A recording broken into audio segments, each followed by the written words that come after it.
Welcome to Baseball This Week, a Spotlight production. And here's your host, Jim Stark. Lo, the winter is past, the rain is over and gone, the flowers appear on the earth, the time of the singing of birds is come, and the voice of the turtle is heard in our land. Well, that, of course, was not Jim Stark. That was the legendary Ernie Harwell with the poem that he used every year to open up the season. And this, of course, is opening day for baseball, even though it's not the traditional opening day at home in Detroit, which is next week. But we're still enjoying it today. I'm Jim Stark, along with my co-host, Boston Rob Bennett. Rob, I think Boston and Detroit, two of the best places for opening day, correct? Oh, the history with both of these organizations, absolutely. Yep. Absolutely. So even though they're opening on the road, still an important day, the first game of the year. We're celebrating it. We'll celebrate it again next week, I guess, Rob, because they're open up a week from tomorrow at home. But we'll do it today, and we'll have Ernie bring us in, which he did in his eloquent way. But boy, I tell you could not ask. A Hollywood scriptwriter couldn't have written a better script than the Tigers have shown today out in the West Coast of San Diego with the 6 inning, 3 hits, 1 run, no earned runs for Tarik Skubal, right? Off to a great start. Guess who made the one error that cost them that 1 run? You have to think very hard. No, I don't. Javi Baez, the shortstop. Why he's a shortstop is beyond me. I've asked people, no one can answer that. But the big news of the day is the rookie sensation, Kevin McGonigal, who was playing third today, had about as good an opening day as you can imagine. 3 for 4, 2 doubles, 2 runs scored, 2 RBIs. Rob, again, a Hollywood scriptwriter couldn't have done a better job than that. Yeah, I mean, this is what the Tiger fans have been waiting for at least 2 years, right? I mean, this is a huge piece to the future is now, basically, for this young man, 21 years old, number 2 prospect in all of baseball. But now he is what is going to be now what the fluctuation of young talent over the next, 3, 4, 5 years. Oh, yeah. That the Tigers are hopefully grooming to be the next cog. But I know a lot of fans aren't worried about 2, 3, 4 years from now. They are very excited for what is the now. Well, most certainly the way things started on opening day today, why shouldn't they be? Well, you said earlier that, the future is now. Well, certainly the future is now for the Detroit Tigers, as they have put. If they were playing Texas Hold'em, they went all in this year, right? They said, we're not going to trade Tarik Skubal. We're going to go with him. We're going to try and win this year. They went out and spent big money on Framber Valdez. They went out and spent some, not quite as big, but still important money for Justin Verlander. They revamped their bullpen. They got one of the winningest or the pitchers with the highest save total in the history of baseball. They've gone all into the pitching staff to win this year, and rather than go out and get a bat and spend money on a bat, they banked on Kevin McGonigal earning his job in the spring trade. He did exactly that, and now on opening day, they're cashing the chips today for all those bets. Well, I will say this, and I will die on this hill, Jim, and I don't know if you'll agree with me fully, but this is what I believe. You talked about the pitching that they acquired, starting pitching and relief pitching. Right. And when it comes down to September and October, and this is what the Tigers are playing for. They're playing in October. Right. They're playing for playoffs. They're playing for World Series, and they're playing for World Series titles. To me, that time of year, it always comes down to pitching. It absolutely does. I will say that till I'm blue in the face. And that's what it comes down to, and we'll see if they have done enough for it to come to fruition. Now, it's a long season. But again, from what we've seen through spring training, and now for the first game of this season, again, you can't ask for more. Well, we saw it in the recently completed World Classic. Good pitching always beats good hitting. And that's never every time. Every time. And defense, of course, is the other side of that equation. and that's how you win in the playoffs. And they learned that last year. The Tigers did is they played everything well enough. They learned a lot in the playoff run last year. They're gearing themselves, as you said, to be a playoff team. They were a regular season team last year until they faltered. They're trying to be both a regular season team and a playoff team. Well, and I believe they were. It wasn't the pitching per se that let them down. Nope, it was not. In the playoffs.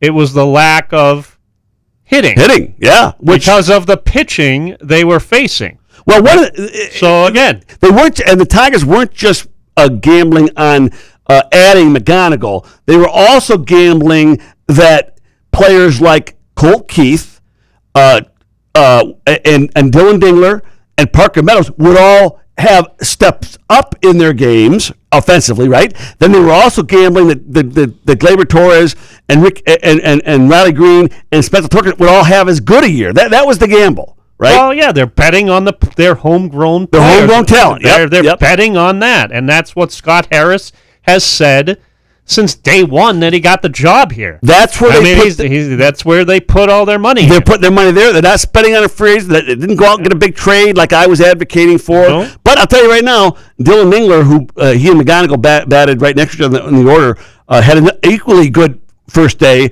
opening day today. He has 2 hits and 3 RBIs. Again, and he's a bonus because he's really a good defensive catcher too. He's a Gold Glove winner, right? Yeah. So the offense he gives them is only a bonus. So to have those 2 guys step up on opening day is refreshing. It's exciting. Well, here's a guy. And remember, the team they're playing, the San Diego Padres. They look a lot different this year than last year. But they're a good team. They have a great lineup. They still have a solid team, a playoff possible wild card team. They just play in the same division as the Dodgers, and we know how that goes. Well, there's a guy I want to mention, and you mentioned McGonigal. Obviously, will get all the headlines, and rightfully so. He deserves it, right? But to me, Parker Meadows, is a guy that could really be a difference maker. And got an RBI. If he is truly healthy and he can get back, and I didn't think he was going to make the opening day roster. I really didn't. For the first 3 weeks of spring training, nobody did. I did not think he was going to. He rallied the last 2 weeks. We know how good defensively he can be in the center field, and I think that's his calling card. But if he can be consistent with the bat, and I'm not saying 300 with 35 home runs, if he can even give you 250 and 15 home runs, right? Oh, absolutely. I mean, you'd take that in a heartbeat. If he gave me 250 with 15 home runs, say 70 RBIs and 20 steals, with the kind of defense he plays in center field, yes. That's a winner. That's the difference maker to me. Well, you know your prescient, Rob. You know what prescient means, right? Yeah, sure. Okay. Sure I do. It means you can see the future. Oh. You were unbelievably prescient, and I'll tell you why. I have a list here to start the season of the. This is from SI of the first power rankings for the season. How you have power rankings with no games? I get it, but this is what they do. They not only have their power ranking, but they also list a player they feel is as you said earlier, the difference maker on each team. Okay, So I'm going to run through the first 20 and just give the teams. Then the last 10 we'll talk more about because a couple will make you very happy, I think. So, 30 Colorado Rockies, 29 Washington Nationals, which is too bad. Nationals were a proud franchise for a lot of years, and they struggled for the last several since they had to cut all those stars, right? 28 LA Angels, 27 Chicago White Sox. At least they're not in the basement anymore. At least they're moving out of the basement anyway. They are. Well, they might be back in it after today's performance, but I digress. A quick update from Petco Park. Tyler Holton has come in the 8th inning as relief pitcher for the Tigers. They still have that 8-2 lead with. See, they've got 2 outs and bases loaded. That's why he came in. Oh, there's a foul. I got to do the inning. So Tyler Holton got him out of trouble, and so they'll go into the 9th with the lead. So, all right, number 26, right back to our division, the Minnesota Twins. So they don't think much of the Twins either at SI as far as their talent. 25, St. Louis Cardinals. 24, Oakland. Oh, excuse me, I'm dating myself. What do they call them now? The Baseball Athletics? Is that what it is? Just the A's. The A's. That's it. Okay. Well, that's the team. That's what I'm going with. 23, Miami Marlins. 22, Arizona Diamondbacks. The Diamondbacks appeared on a couple of our season predictions last year, didn't they? As one of the wild cards last year, yeah. I said no one picked them this year. Okay, all right. Yeah, and I just said watch out. I didn't officially pick them. I just said watch out for the Arizona Diamondbacks. They could be sneaky good. Okay. Sneaky good. Right. 21, San Francisco Giants. 20, Cincinnati Reds. I know the Reds were on somebody's list last year. Yeah, okay. Well, mine. Now this year. Now we get back up into the rear fighter. Number 19. The Cleveland Indians, who I said would probably be the next team after the Tigers, they and the Royals. Number 18, Tampa Bay Rays, who are back home in the Dome this year. 17, the Pittsburgh Pirates, and they didn't take Griffin, their big number one overall prospect. They didn't take him up this year from the start of the season, so they got a little bit of talent there. Number 17 in overall rankings. Number 16, the Kansas City Royals. Again, who we talked about earlier, was some sneaky good talent, especially with Bobby Witt Jr. 15, the Texas Rangers, who are trying to come back after a down year. Number 14, the Houston Astros, who continually seem to be a presence in the West and the American League as a contender. Number 13, the Milwaukee Brewers, who really stepped up their game last year. Number 12, the San Diego Padres. We just talked about the Tigers are playing 2 more games against number 12 overall, not a walkover team at all. Number 11, the Atlanta Braves, who once again are trying to come back from an off year last year, missing the playoffs for the first time in a long time. Now we get to the top 10, Rob. So now we'll start doing the names of the teams and the player they pick as that difference maker, right? Yep. Number 10, the Detroit Tigers, which I don't know if I'd argue that. First, I'm okay with that 10 in overall, but their difference maker, Parker Meadows. So, Rob, you were spot on with what you said about Parker Meadows. Yeah. And then they talk about it that he has got to be a productive everyday playing center fielder, and if he can get, as you said, decent stats, goes a long way to this team being successful. You don't have to be an all-star. No. Just be a good player, right?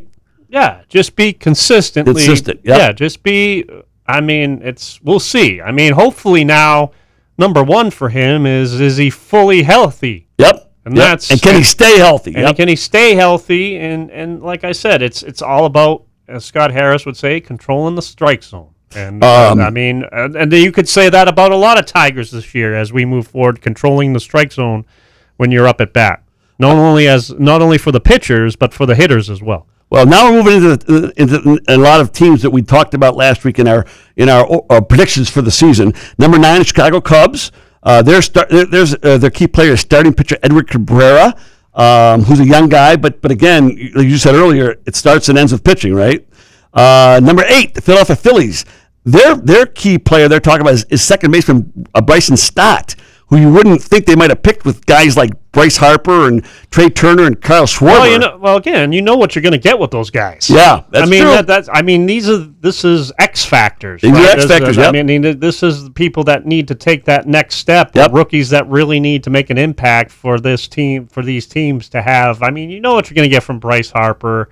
You know what you're going to get from Aaron Judge. You know what you're going to get from all of basically the LA Dodgers. The full lineup, but yeah. So these are names that you might not be too familiar with if you don't follow the team specifically. So yeah, I'm anxious to see who they say for the Red Sox wherever they show up here in the top. Well, 10. Coming up, number 7, the Baltimore Orioles. As we talked about, a lot of good young talent. Yeah, starting pitcher Kyle Bradish is their key player. Number 6, the New York Mets. Their key player is a familiar name. To us in the division, center fielder Luis Robert Jr. I think is it Robert? He of course played with the White Sox. He was an all-star with the White Sox, and now he's trying to regain that kind of a high caliber of play. But he's the Mets guy according to SI. Number 5, the New York Yankees with infielder Jose Caballero, the shortstop. They're trying to get a shortstop that can take that job and make it theirs. Number 4. Finally, Rob, the much-awaited number 4, the Boston Red Sox. Real quick, who do you think they might have picked as their key player? I mean, the obvious answer is Roman Anthony staying healthy, but we'll say one of the pitchers. That was not. Third baseman Caleb Durbin. Yeah? So they're saying that, let's see. Oh, filling the hole of Alex Bregman. That's what it is. Yeah, yep. absolutely. Big shoes to fill. Makes sense. Makes Yep. sense. So, but they have your boss, your Epstein, number 4 overall, Rob. So you got to be happy with that, right? Yeah. Now, top 3, Toronto Blue Jays with relief pitcher Jeff Hoffman. Number 2, the Seattle Mariners with starting pitcher George Kirby, who's, again, coming back from injuries. Number 1 in the very first SI, well, what a surprise here, SI power rankings overall baseball, the LA Dodgers, but their pick for the that guy that's got to be a difference, come back, come off a disabled list is starting pitcher Emmett Sheehan. So there you go, first SI power rankings, and the next week hopefully Al Felhauer will have his. We'll see how his compare. So, but let's take a break. We talked a lot about opening day here. We're going to come back. We're going to talk to Al Felhauer and have you and I are going to talk about with him about our opening day memories, and then we'll talk about in the last thing, we'll talk about the week to come for the Tigers as they start the regular season, and they come home a week from tomorrow for opening days. So you're listening to the baseball this week. Oh, Rob, before we go though, give us the rundown of how people get involved with the with joining us on baseball this week on the social media end. Well, first off, lo and behold, we are live on YouTube. I forgot about that. Of course you did. Has YouTube crashed from my presence being on YouTube? No, not yet. I mean, I got a couple barriers up. You know what I mean? I got a couple of bugs in there that are blocking some virus protection for YouTube for you. But we are live on YouTube, so all you got to do is go to YouTube Baseball This Week, hit that subscribe button. It's free. Everybody's favorite thing, free. Become in that way, if you hit subscribe, every Tuesday it'll pop up for you if you're on your laptop, iPhone or whatnot. But hey, if you don't want to look at our ugly mugs for an hour, then most certainly you can hear us the same old way that you have been, just on any of your podcast platforms, iTunes, Spotify, iHeartRadio, any of those platforms that you listen to your podcast, Baseball This Week. And also we are on Facebook as well. Drop us a line there as well. Let us know what we're doing good. Let us know if you have a question. And, of course, on Twitter/X or whatever the heck they're calling it now. I don't even know what they're calling it now, Jim. You know what I mean? I must be getting old. Not as old as me. X? What's X? What's this YouTube? Is this new? But you can follow us at Baseball This Week on X as well. So plenty of different ways for us to get in contact with you, and for you to get in more importantly, for you to get in contact for us. All right. For my partner, Boston Rob Bennett, we'll take our first break. Listen to Baseball This Week. I'm Jim Stark, right here on the Spotlight Media Network. So, it's been a while since you've had your jewelry cleaned and inspected, right? Where will you go and who will you trust with your most valuable and treasured heirlooms? At Meadowar Jewelers' 4 locations in Lansing, Okemos, Jackson, and Portage, jewelry isn't just our job, it's our passion. Each and every piece entrusted in our care is thoroughly inspected by our trained staff against damage or normal wear. And we offer you, our customer, the highest level of quality on repairs and custom designs. Whether it's worn out prongs, channels, or shanks, it's all handled with incredible care. Meadowar Jewelers in Lansing, Okemos, Jackson, and Portage want to help you preserve your memories and offer you options on creating new ones. Come in today for the cleaning and inspection of your jewelry. We continue to work hard every day to earn your confidence and trust.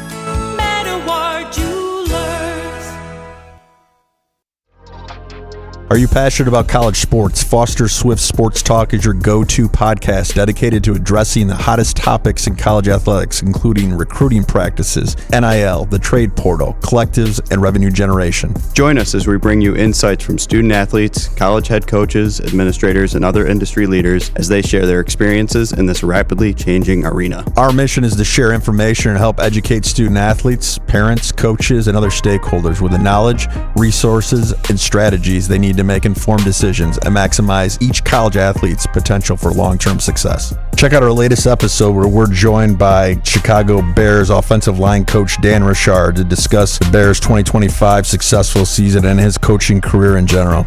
Like and subscribe to our YouTube and Facebook pages to watch all of our episodes, or you can give us a listen on any of your favorite podcasting platforms by simply searching Foster Swift Sports Talk. Until next time, I'm your host, Dave Russell.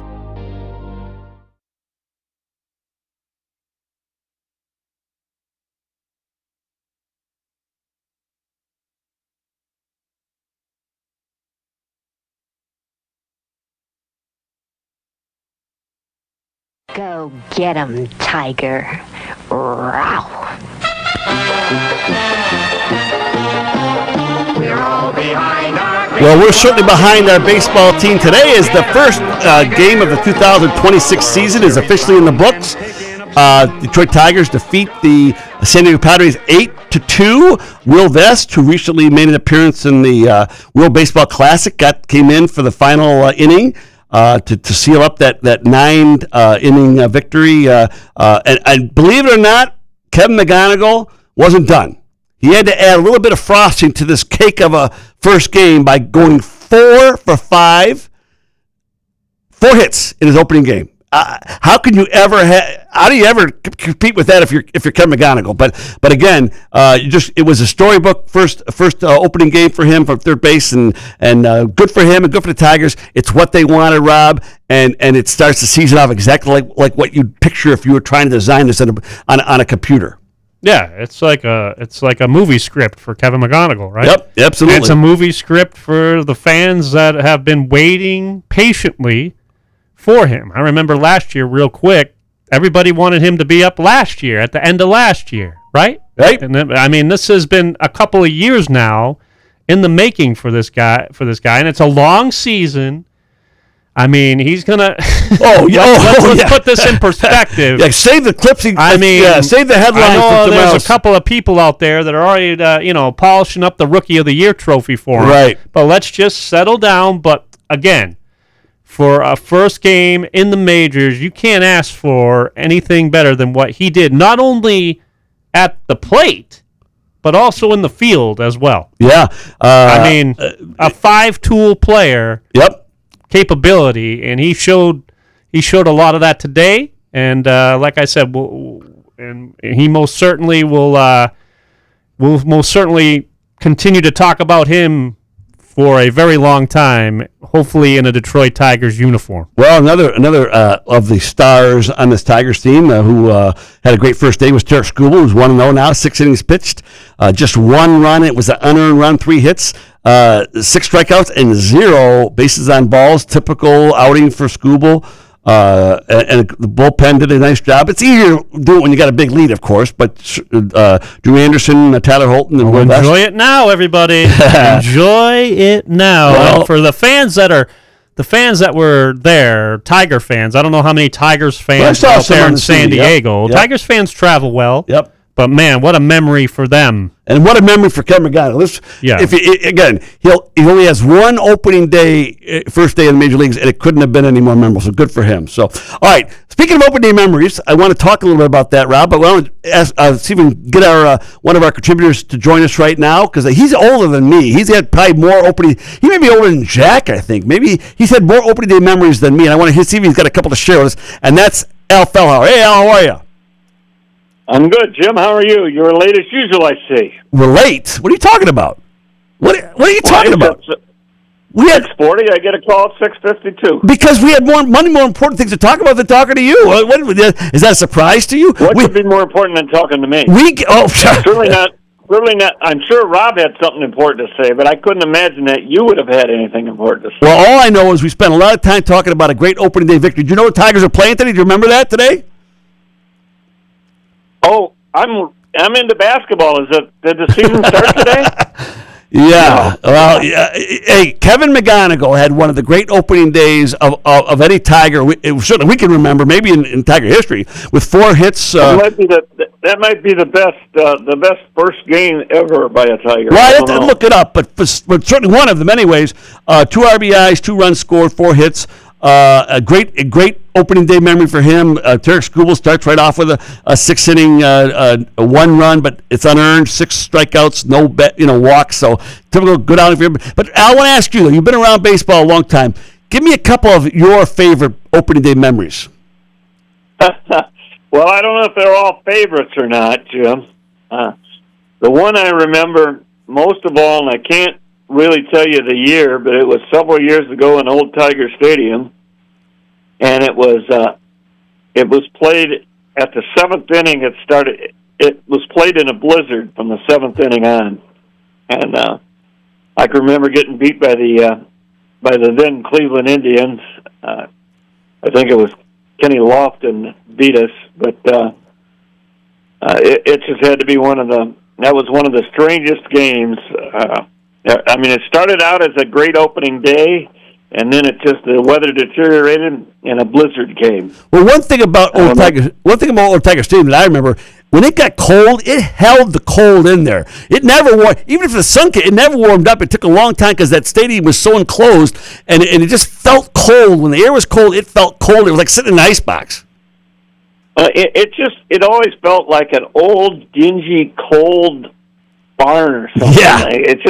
You're right. It just was always cold, and the quarters were narrow, and everything was chilly. And you use the restrooms, everything in there was cold. Yep. All right, so that's one that was memorable for a kind of a negative reason. How about one that's memorable for a good reason? Well, a memorable opening day was when I was not a Tiger opening day, believe it or not. Cincinnati, I'll bet, right? Yep. It was when I was fortunate enough to be I spent a lot of time in Cincinnati in the early 70s, and an opening day in Cincinnati was something else, the parades and everything, and getting to sit right down in the dugout, by the dugout where our seats were, to watch them have an opening day. And I believe it was against the Dodgers even. I can remember harassing Tommy John. We harassed him from our seats by saying that don't most people put their last name on their shirt? And of course, the Tommy John that Al's referring to was a pitcher for the Dodgers, and before that the White Sox, who went on to have the famous surgery, who they named after him now. So that's how far back Al goes. Well, I go back even farther than that. Well, who was in the Reds lineup that day? Well, the Reds lineup, very simple. First base, Tony Perez. Shortstop, Concepcion. Third base, Rose. Outfield, Griffey.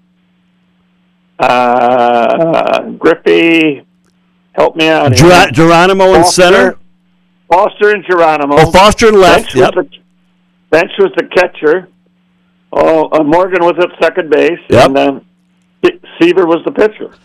Big red machine. Six Hall of Famers in that opening day lineup that Al saw that day. Right that's remarkable, Al.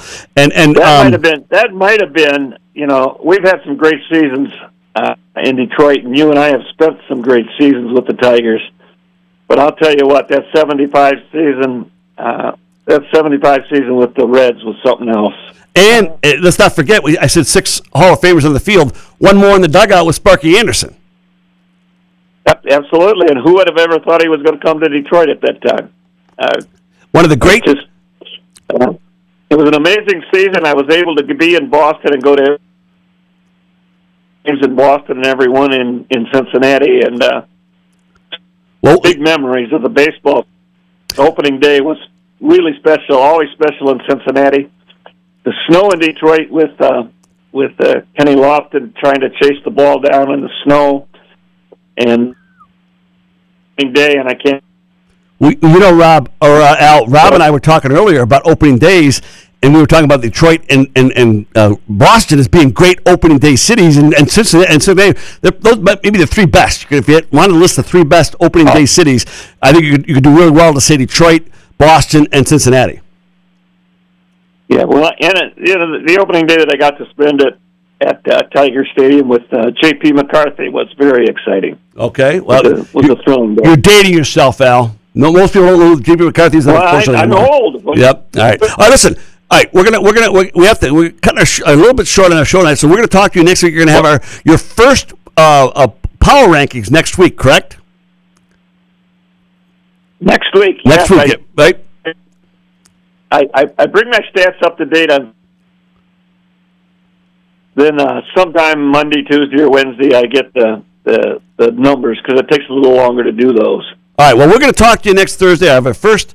We'll talk about the first week for the Tigers, see if they were able to keep up this opening day momentum, and we'll talk about your first power rankings next Thursday. So, Al, enjoy your basketball, enjoy your baseball. Well, it's a great week to be a sports fan. I'm not done with you yet. What's that? I'm not done with you yet.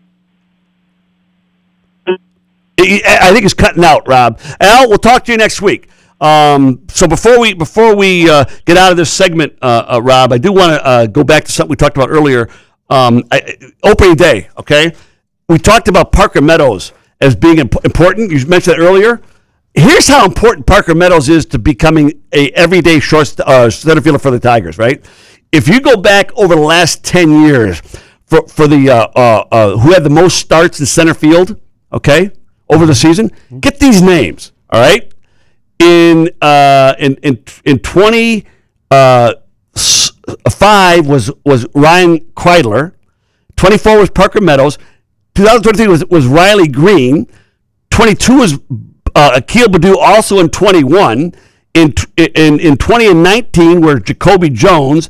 Then you had Elias Martin in 2018, Mikey Matuk in 2017, and Cameron Maben in 2016. Not exactly a Hall of Fame row. Wouldn't it be nice to see somebody in the Tiger lineup take that job and make it their own? Man, how much hype was around Cameron Maben, though? Oh, he was coming out of. Oh, he was. Yeah, yeah. I mean, he was a huge prospect. And Akil Baddoo came out of nowhere to be a prospect. Riley Green, of course, moved to left field, but that's really not a very prestigious list of center fielders, especially in a position as important in Comerica Park as center field. They had Curtis Granderson back in the day, who was very good. I was a Curtis Granderson fan, right? Well, these are the last 10 years. This is the last 10 years, and then Austin Jackson, who they traded. Oh, yeah, but the last 10 years, not impressive.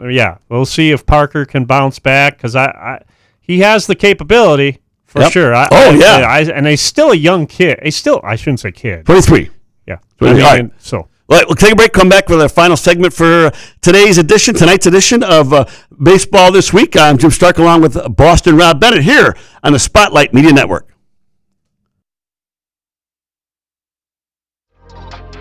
Are you passionate about college sports? Foster Swift Sports Talk is your go-to podcast dedicated to addressing the hottest topics in college athletics, including recruiting practices, NIL, the trade portal, collectives, and revenue generation. Join us as we bring you insights from student athletes, college head coaches, administrators, and other industry leaders as they share their experiences in this rapidly changing arena. Our mission is to share information and help educate student athletes, parents, coaches, and other stakeholders with the knowledge, resources, and strategies they need to make informed decisions and maximize each college athlete's potential for long-term success. Check out our latest episode where we're joined by Chicago Bears offensive line coach Dan Richard to discuss the Bears' 2025 successful season and his coaching career in general.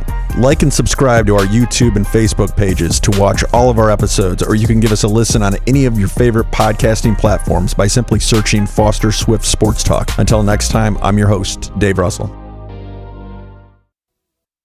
So, it's been a while since you've had your jewelry cleaned and inspected, right? Where will you go and who will you trust with your most valuable and treasured heirlooms? At Meadowar Jewelers' 4 locations in Lansing, Okemos, Jackson, and Portage, jewelry isn't just our job, it's our passion. Each and every piece entrusted in our care is thoroughly inspected by our trained staff against damage or normal wear. And we offer you, our customer, the highest level of quality on repairs and custom designs. Whether it's worn out prongs, channels, or shanks, it's all handled with incredible care. Meadowar Jewelers in Lansing, Okemos, Jackson, and Portage want to help you preserve your memories and offer you options on creating new ones. Come in today for the cleaning and inspection of your jewelry. We continue to work hard every day to earn your confidence and trust.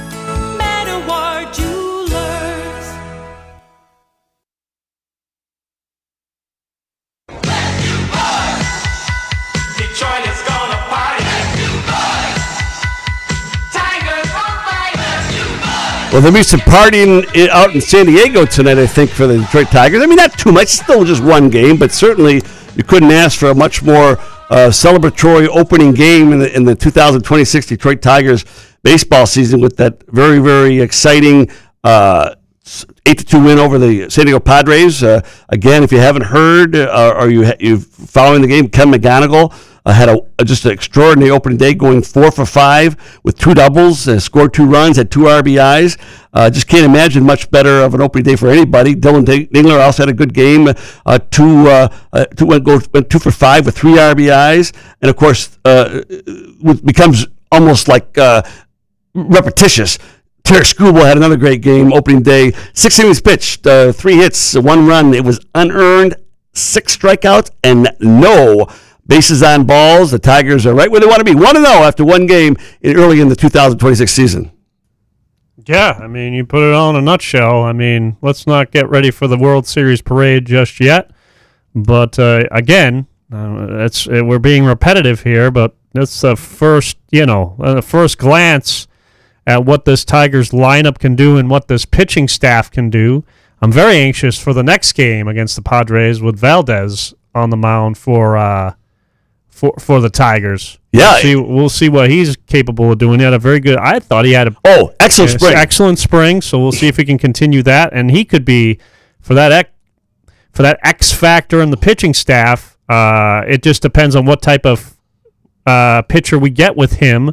But most certainly, they're looking at him. The Tigers are looking at Valdez as not only a huge cog this year behind Skubal, but I dare say I'm going to say when Skubal leaves at the end of the year, you could be looking at him as your number 1 guy. I guarantee you that was part of the thinking when they signed him that contract.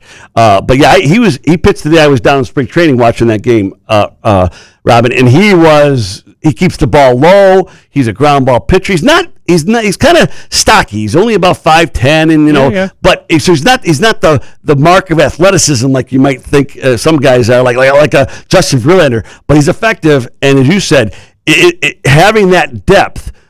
So the Padres face Skubal today. Well, now they're going to come right back against Valdez. Then they've got, I forget who's, I think it's going to be Mize on Saturday or Flaherty. And then Sunday they're going to have Justin Verlander, right? Yeah. So it's easy to see 2-3 games in a row that maybe you get off to a 3-game winning streak to start. That's what they want to do. They want to avoid losing streaks and build winning streaks.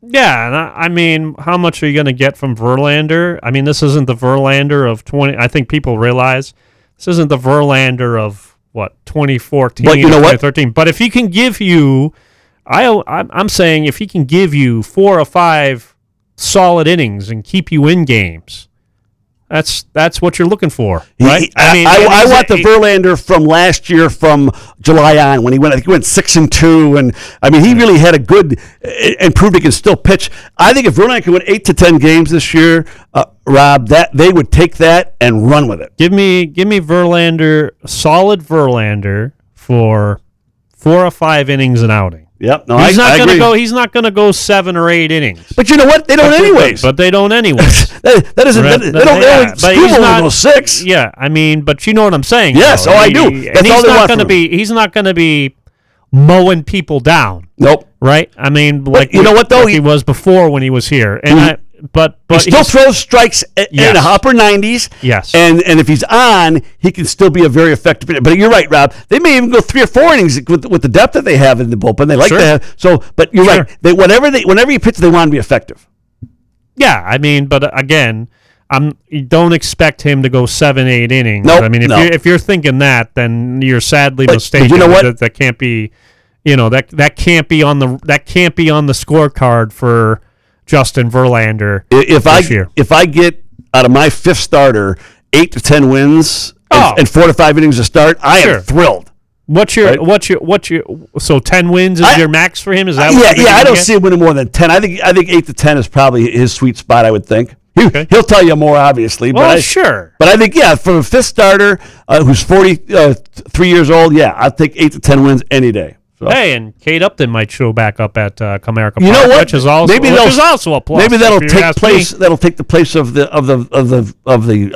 Kansas City Chiefs love duo, right? With Kelsey. What's wrong with Taylor Swift? I didn't say that. I didn't. Nothing. I said maybe they could fill the summer with that. Showing Kate Upton all the time in the press box, right? Happy family. All right, great family. Let's look at the games coming up this week. One in the books, obviously. They play 2 more games against the Padres on tomorrow. And by the way, just real quick before we get into this, because What did I miss? I'm sitting up in my chair here. Yeah. I'm going to go on this, and I'm going to argue this probably with you all What do you argue with me? I didn't even. No, I want to see if you agree with me on this. Oh, okay. You might agree, which would be good. Okay. Fine. But if we can argue about it all year, that's fine too. All right. I understand why it's there. First of all, let me preface that. I understand why we have it. All right. But I hate. And hate is a strong word. What do you, I hate interleague play, and I especially hate interleague play to start the season. Jim, well, come on. Rob, I think garbage. I think I read Rob earlier. Garbage. You know what? I've got a study right here. Okay, Rob, and we're talking about it. And you raised it. Now it's right here in my hand. See, I'm waving it. Okay. We're on camera. I see it is Rob Manfred floats MLB realignment where both leagues go away. One league. So we'll talk about this next week, and I'll really get your blood boiling then. Yeah, right? you will. Next week. We got to have the We got to have the button. Here it is, right beat here. Me off. Already printed out. Yeah, right. we got to have the button ready to push. I might say some things. Well, when you hear that, it's going to take you to the edge, I think. Okay, all right. See, now I think interleague play is gonna. It's just. I'd like to see fewer interleague games. That's what I would be. But this will say. No such thing as in a league. There's one league, so we'll talk next week about that. All right. But do you like it to kick off the season? No. But yeah, again, this is where it's going, though, Rob. This is where it's going. Okay. All right. I see the paper, Jim. I just want you to know I'm not making this up. All right. The Tigers play 2 more games in San Diego tomorrow and Saturday. They're off on Sunday. Must be a travel day, I guess, on Sunday, which is unusual for a Sunday. Yeah. But then they come home, or they go on the road to the Diamondbacks. They play there on Monday, Tuesday, Wednesday, okay? Travel day Thursday, and that Friday, this April 3rd, they come home for opening day against the Cardinals. So they got 5 more games on the road, 2 more against the Padres, 3 against the Diamondbacks. I'm thinking right now, Rob, if they come home, so that's 4-2. 4-2. I think it's gonna be a really good road trip. Yeah, 4-2. That's what I'm going with. But same thing now, because they're not gonna have sweep the Padres. I could see them sweeping the Diamondbacks, frankly, because the Diamondbacks I just don't think are that good. Okay, well, this is where you and I differ. Right. I think they could be better. I think they could be better than what people think. So if the time we talk next Thursday, if the Tigers are 4-2 before they play that next game on Friday opening day, we'll both be pretty happy. Yeah. Okay. At least go 500. All right. Well, that's lining up. And if you go by last year's statistics with these teams that they got coming up here, you got to go at least 500. I know it's a new year. And West Coast trips have always been tough. It's tough. So if you go, I don't think any manager will ever complain about a West Coast trip being 500 ever. Yeah, exactly. Okay. Exactly. All right. Boston Rob Bennett. Congratulations on another good show today. I thought we did a good job with this opening day celebrating. Wave everybody on YouTube. Wave thank you, YouTubies. I'll try Did you just say YouTubies? YouTubers. What is it? Yeah, YouTube. No, we're going with you. No, we're going with YouTubies. You started this whole thing. I'm dressed a little better next week. I'm dressed for success, right? But we are going to bring up the thing about the leagues, and then we'll have, of course, our power rankings for the first time. And maybe we'll see if Scooble's got a 2-0 by the next time you and I talk. So for Rob Parker, Jim Stark. What did I miss? I did it wrong. Oh my God! There's going to be a button. Boston Rob Bennett. Who I gave props to today for his picking the Parker Meadows as the key Tigers player. You're getting out of here. I'm going to give you the hairy eyeball. And I gave you one interleague play. Both you got Crochet. This thing you're going to give me all Crochet. And I gave you the third baseman. So all right. All that's null and Boston void. Rob Bennett. I'm Jim Stark. Thanks for joining us. We'll see you next week on Baseball This Week. Heard right here on Spotlight Media Network.